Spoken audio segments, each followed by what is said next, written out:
मैं बनाती हूँ बेसन के गट्टा की सब्जी। देख सकते हो मैं बेसन ले हूँ और ये मसाला ले हूँ, कुछ जीरा, अजवाइन, सौंफ और धनिया, हल्दी और पीसी धनिया, मिर्ची, गरम मसाला, थोड़ा से हींग और कसूरी मेथी, और ये दही ले ले हूँ मैं यहाँ। तो चलो बने रहूँ मेरे वीडियो में। पहले मैं पूरा मसाला मिक्स कर लेता हूँ। उसके बाद मैं लेता हूँ 1 चम्मच दही और 1 ही चम्मच तेल। अब मैं पूरा मिक्स कर लेती हूँ। गट्टा के लिए बेसन के आटा गुँथा के पूरा मसाला मिक्स करके अब मेरा सेफ दे देता हूँ। तब तक से मैं इतनी गट्टा उबाले बार पानी गर्म करे पर रख दे रहा हूँ। पानी उबले के चालू गए तो फिर मैं देख सकता हूँ गट्टा के सेप बना के रखे वाला मैं यहाँ डाल के उबाल लेता हूँ। लगभग 10 से 15 मिनट जितना उबालना है। तब तक कि मैं मसाला की तैयारी कर लेता हूँ। एक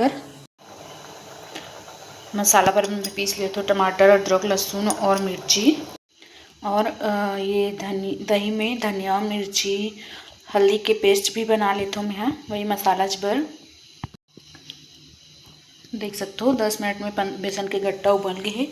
ये अच्छा से पक जाते तो हमें ऐसे पपड़ी जैसे निकल जाते हैं ना। और एक पानी ला भी नहीं फेंकना है, रसा भर काम ही। अब मैं ला टुकड़ा कर लेते छोटे छोटे पीस में।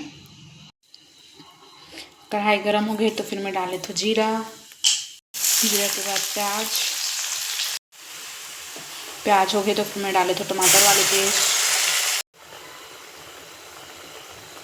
टमाटर के पेस्ट डाले के बाद मैं डाल लेती हूँ नमक अपन स्वाद अनुसार।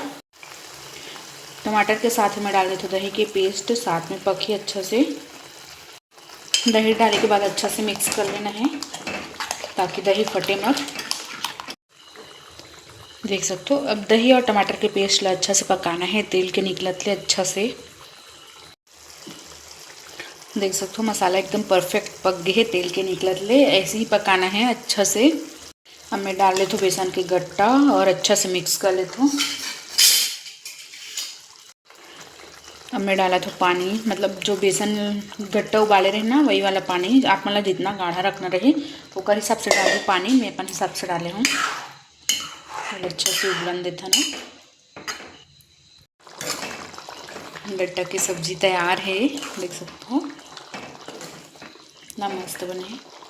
रसा भी मस्त गाढ़ा है।